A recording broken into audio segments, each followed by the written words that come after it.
around 6 p.m. and I call this meeting to order of the Floresville City Council regular scheduled meeting for today, and thank you so much for being here.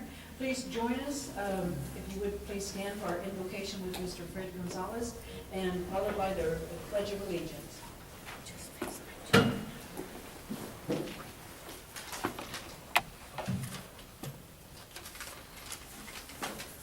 Let us pray. Heavenly Father, once again we ask that you be with us. First and foremost, we thank you for your many blessings. As we begin another year, we thank you for the opportunity to have done all the things we undertook the past year, and especially for the good results to help our town. We ask, as always, that you guide us and give us the wisdom and ability necessary to complete those projects still in process, and to embark on those many things we still need to do. Keep us aware of the fact that we need to know and work together, that what we do is for the benefit of our citizens always. All of this we pray in your Son's name. Amen. Amen. I pledge allegiance To the flag of the United States of America and to the republic for which it stands, one nation, under God, indivisible, with liberty and justice for all. Honor the Texas flag.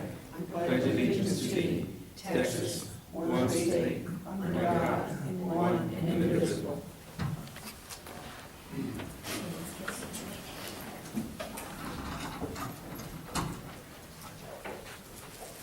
We're still battling with chairs. Okay, we do have a quorum for tonight's meeting and attendance. Mr. Jimenez, Mrs. Martinez, and Ms. Jimenez, also myself, Sissy Gonzalez-Dimple. At this time, I'm opening the floor for any citizens' comments. This is an opportunity, if you have an issue, to please come forward. I will give you 5 minutes, and when you do, if you will come up to the podium and introduce yourselves.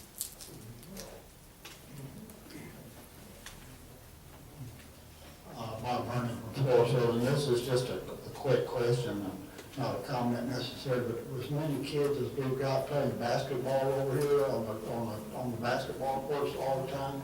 What would ever be the possibility of being able to put a water fountain in down there, Bob? Thank you.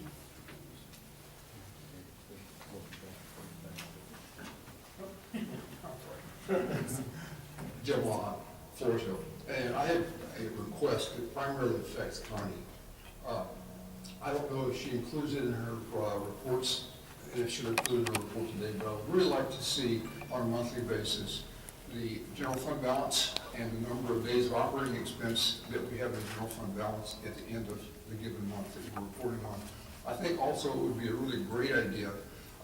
You've got the city website, and you've got the one area in the city website that's financial transparency, to have a spreadsheet there that lists the last 12 months, for example, or some running total so that we can sort of track what the general fund balance is. Your financial advisor has said 90 days reserve.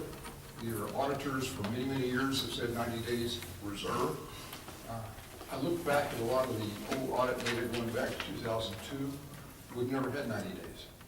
2002, we had 64.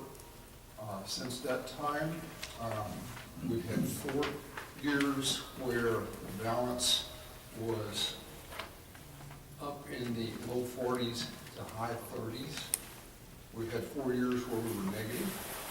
And the only really good improvement time is in 2013, the council that took over then had a negative balance, and over a 3-year period, they increased that balance by almost $700,000. To me, number one, the balance is information that you all should have as you make financial decisions, and as a voter or a citizen and taxpayer, it would be good information for me to have as well, just so I can kind of track you guys, because finance is sort of stuff that interests me. Now, Connie, I know that from the accrual county basis that you probably use, it may not be exact every month. As He's compared just to making the a auditors. comment. You were just making a comment to us. You can't address. Okay, I'm sorry. For Connie's benefit, because I know from the county perspective that with accrual county, she's not going to be able to be dollar for dollar exact with the auditors. The auditors are going to come in and probably move stuff around to different accounts. I don't expect her last report of the year to be exactly the dollar, same amount as the auditors get. But I think our accounting systems should be able to track the fund balance at the end of the month, whether we do a close or not. And I just think that would be good information to have in her reports as well as on the website. So, thank you. Thank you. Yes, there was another gentleman. My name's Vic Wade, I'm from Floresville. I recently had an issue trying to get some material in my yard taken care of. I need to get a hold of the city code person. Is there an actual person in that position? I think you can contact our city secretary for more information on who to contact. So the person you need to contact is our development director, Mindy Riley, and she's the one that handles all code enforcement, permitting, and development within the city.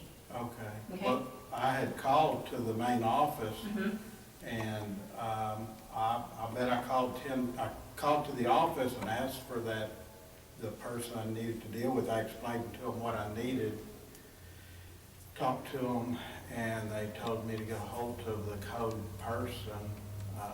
I tried to get a hold of that person probably for a week, and they, at least 10 phone calls, and never was able to get it through to anybody.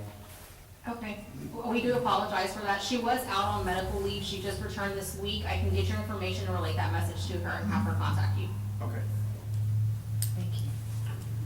Any other citizens' comments? Hello, my name is Summer Lafferty. I am with the Floresville Wildcats and then also the Floresville League. I wanted to discuss the new fields in the city park. For Little League, their opening day is March 23rd, and there's still a lot of work that needs to be done. The T-ball fields are, like, when it rains, they're underwater, they're not usable. I know between the phase 1 and the phase 2, trying just to see where we're at and I know last year we were planning to play there and that never happened. So are we on schedule to get them prepared and ready for opening day? There's some temporary fencing that we still need on one of the fields that nobody has been able to put eyes on and see where it is. Bases, pitching mounds, like there's a lot of different moving parts that just to make sure that everything is lining up so that opening day can go as scheduled and in the right location. And then for the Wildcats, we start utilizing the fields in July. And I know baseball is, up front right now because it's the first one coming up, but with everything that has to be done for baseball and still football, the goalposts need to be moved, the bleachers need to be moved, the concession stand. There's a lot of stuff that still needs to be done for that. And just, are we on schedule? Are we working? Where are we at with that? I know Little League met with Henrietta, I believe it was last week.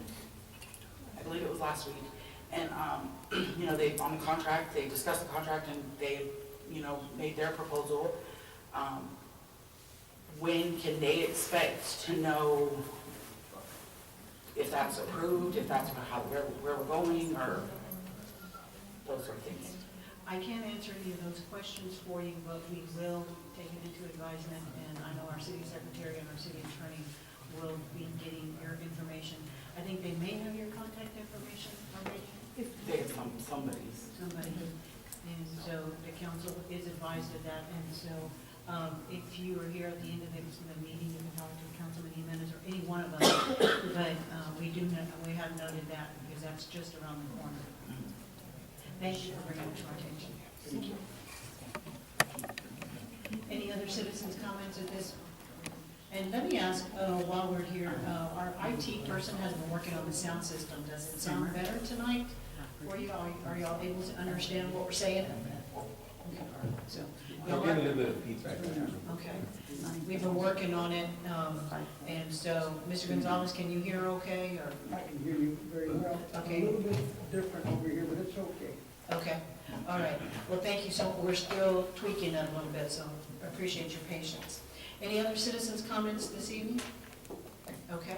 If not, we'll move on to item 1A, which is, excuse me, old business, consideration action to approve the minute meetings for the regular council meeting on January the 10th, 2019. Council, you have in your packet, you have copies of those. Also, the minutes for the special meeting on January the 12th. So I will entertain, if you don't have any questions, I'll entertain a motion to accept the minutes for the first one, which is January the 10th, 2019.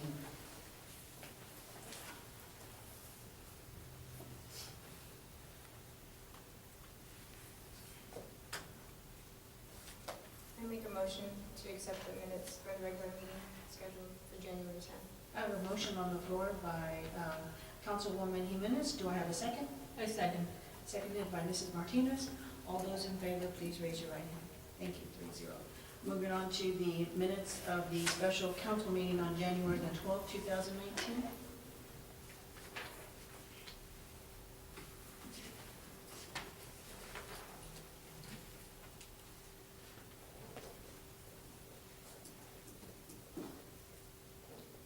I make a motion to go ahead and accept the minutes for a special council meeting on January the 12th.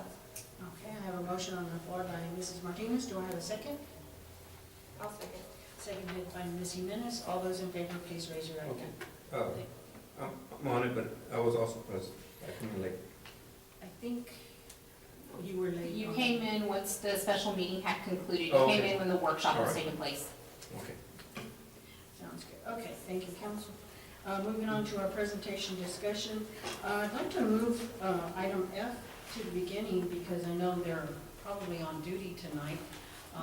So I will call for item 2F, new officer introduction by our chief of police.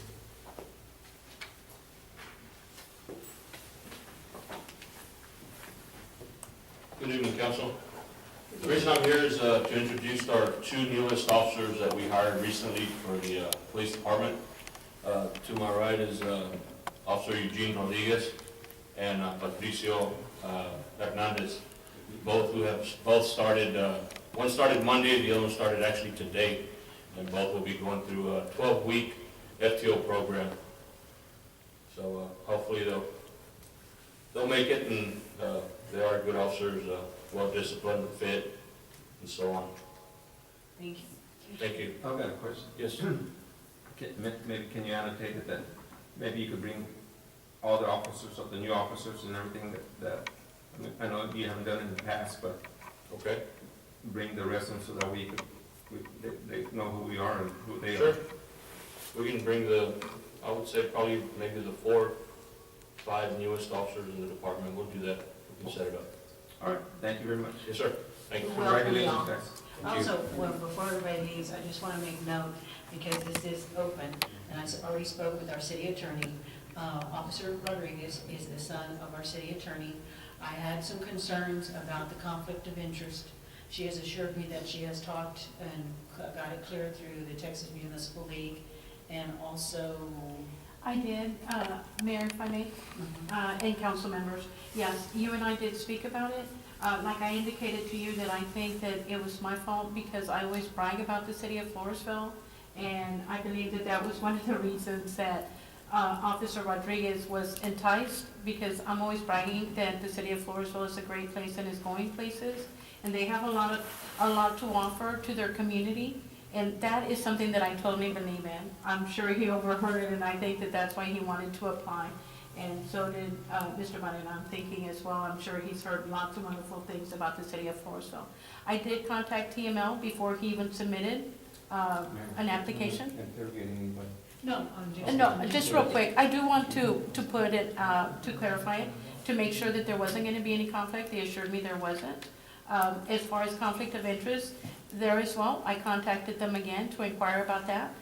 They indicated that since I was not in charge of any hiring process and stuff of that nature, there was no conflict. I am not a public official because I am not a member of the council, but I always choose to side on the side of caution.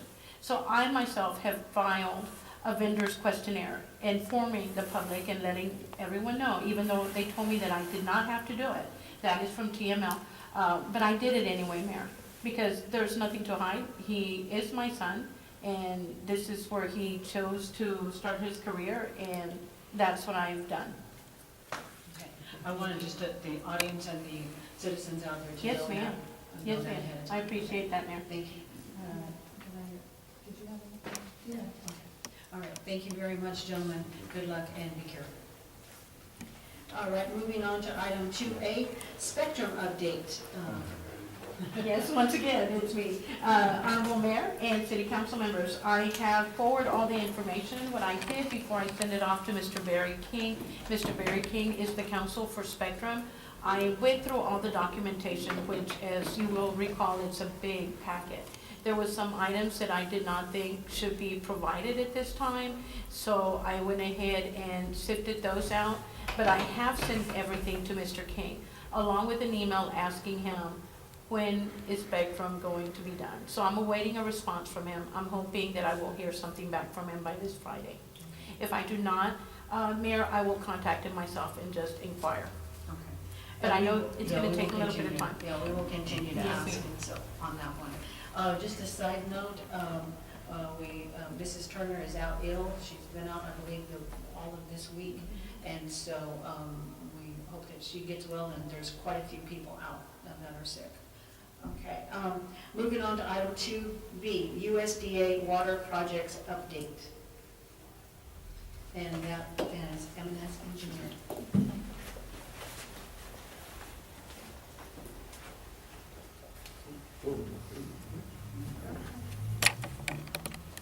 Thank you, Mayor. Thank you, Council.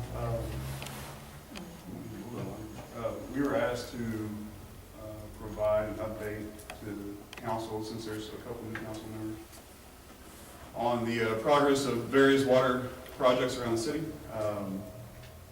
So I will get into that. The first group is probably the most upfront and on a lot of your minds, is the current USDA funded water system improvements projects. We have those split up into three, what we call construction packages. The first package being the construction of a new ground storage tank at the Plaza water production site over behind the Ford dealership. Also, the city purchased through that loan program a mobile generator and provided connections for that generator to all three water production sites, so that in the event of a power outage, that generator can be moved around to the different sites and tanks can be filled until power is restored. We installed a notification system at each site to alert the city's public works staff of any power outages or just in general issues at either site, so they can respond quickly. And the aerators at each site were rehabilitated or are being rehabilitated. That package on its own is about 90% complete. The remaining items there are the rehabilitation of the aerator at the hospital site over off of 97 and the installation of the notification system at each site. Everything else is complete at this point. There's one pending change order out yet to be executed, and that has to do with a change in some of the steel prices early on in the project. That was a situation that was kind of out of the hands of everybody involved. The steel prices went up at the beginning of last year, and we were caught kind of in the middle of that between when we got the bid from the contractor and when the contracts are executed. So there's a change order involving that. And also, right now, you're probably all aware, we're dealing with the government shutdown, because the USDA or the USDA as a whole is affected by that shutdown. So we're not able to get pay applications approved for contractors, right? You know, have any interaction with USDA at all. They're dark right now, basically, and we don't know when that. Our guess is as good as anybody's is when that will be back up.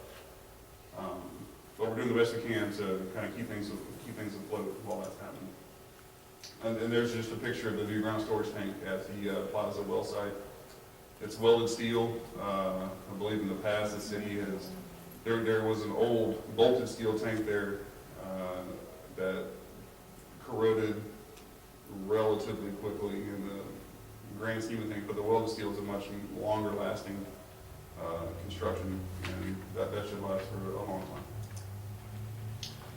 The construction package 3, which is actually the second package, is the water meter replacement throughout the city. That project, as it stands now, is approximately 80% complete. As of Friday, I believe they had replaced all of the residential meters in town, and they're ready to start replacing the larger commercial meters. That project has stopped because of the shutdown. We got a notification from that contractor. I can't remember the exact date, but the shutdown, the stop work would have been effective as of Monday. It'll begin because they can't get paid because of the government shutdown.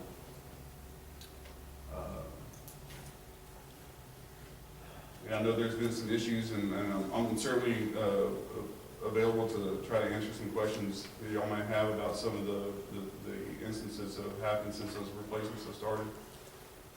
But before questions come, I think generally what the problem has been is before the meters were replaced, many of the connections didn't have a backflow prevention device on the customer side of the meter. And so as water was heated in the water heaters, pressure would build up and that water would push back into the system, back into the distribution main. Now TCEQ requires that a prevention device be installed on any service connection. So in the case of some houses with older plumbing, a water heater may not have the pressure release valve on it, or what's called the thermal expansion tank, which is on it's required on new heaters now. But you know, if a heater's been in the house for, I don't know, 20 years or so, it may not have those, and so pressure kind of builds up. And that backflow preventer device doesn't allow the water to go back into the main as it had before. So pressure builds up and it finds a weak point, and we've seen some of the older internal plumbing systems have some failures because that pressure finds the weakest point, just because the water, as the heater heats, pressure builds and the water can't get back out. So we believe that since we're nearing the end of the residential meter change out portion of the project, we should be seeing those problems go away because we're not installing any more residential meters. I'm not saying that they're done right now with the problems because they could pop up, but there was a time where it seemed like we were having problems, frequently. That should be kind of curtailing. And I've spoken with Henrietta a lot about the issue, about the best way to fix it. And between she and I and Tom and others, it's the city has taken it on to try to help fix some of these issues on the customer side. And we feel that has been the best way to approach it. Again, if you have questions, I'll be happy to answer any more. Okay, I was gonna, let the whole Oh, presentation go. sure, yeah, we can talk We about do that. that, and then we'll take it one step at Yeah, a time. absolutely. We turn on the lights. Oh, nice. No, we're still at the presentation. Oh, no, we're not. The third, we call it construction package 4, but the third one out of the 3 is the water main replacements in the downtown district, and I think we all we lived through that a little bit in August and September. That contractor moved pretty quickly, and we tried to get them to move quickly to get those mains replaced, and they're done, all except for a final walkthrough. But again, we can't do the final walkthrough until the USDA comes back to work, because they have to be involved in that last step of the process. So once they're back to work, we can have that final walkthrough. The punch list has already been addressed, and we can close that part of the project out. Excuse me, I need to ask a question before we move on. Did y'all replace the sewer lines also? No, sir, it was just a water project. So we're gonna have to go back and destroy the road and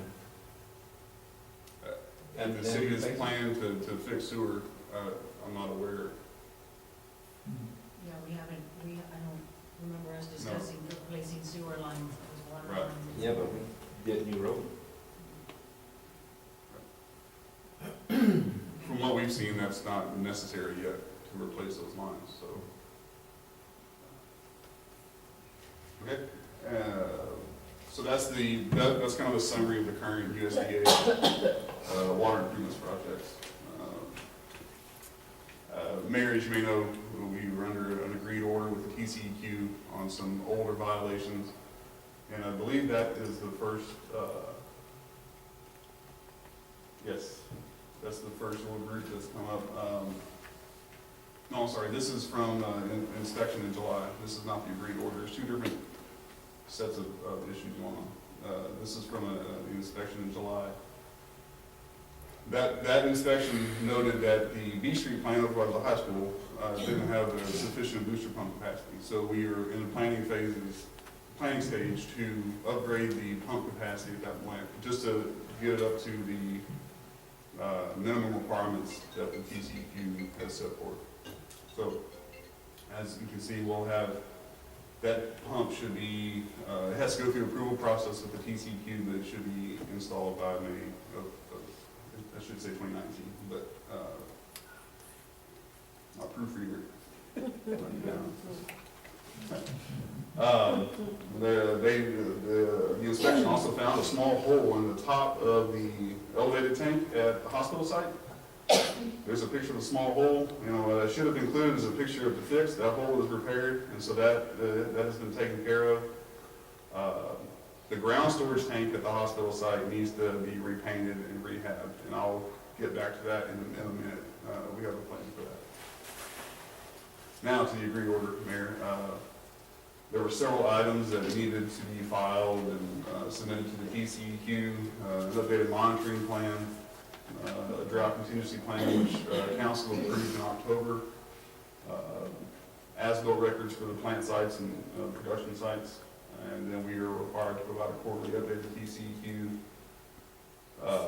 Everything is done off of that list, has been checked off except for the as-built. And back in the fall, we asked for an extension from the TCEQ to give us time to first find the physical plans in the files here. And if we can't find those, then we'll have to develop those in-house. So we're still under that extension. But the monitoring plan and the drought contingency plan have been submitted and approved. One kind of byproduct of this agreed order is that the city lost its superior water system designation. So once we satisfy the requirements of that agreed order, we'll have to reapply. And I don't foresee an issue getting that. We're actually improving the system's capacity because of that order, so reapplying should be pretty straightforward. But we'll be able to get that back. Okay, so after TCEQ, we're at the, what we're calling the 2019 USDA water updates, water project updates. We're going through the application process now, and concurrently we're also designing some of the improvements. So we're trying to go as fast as we can.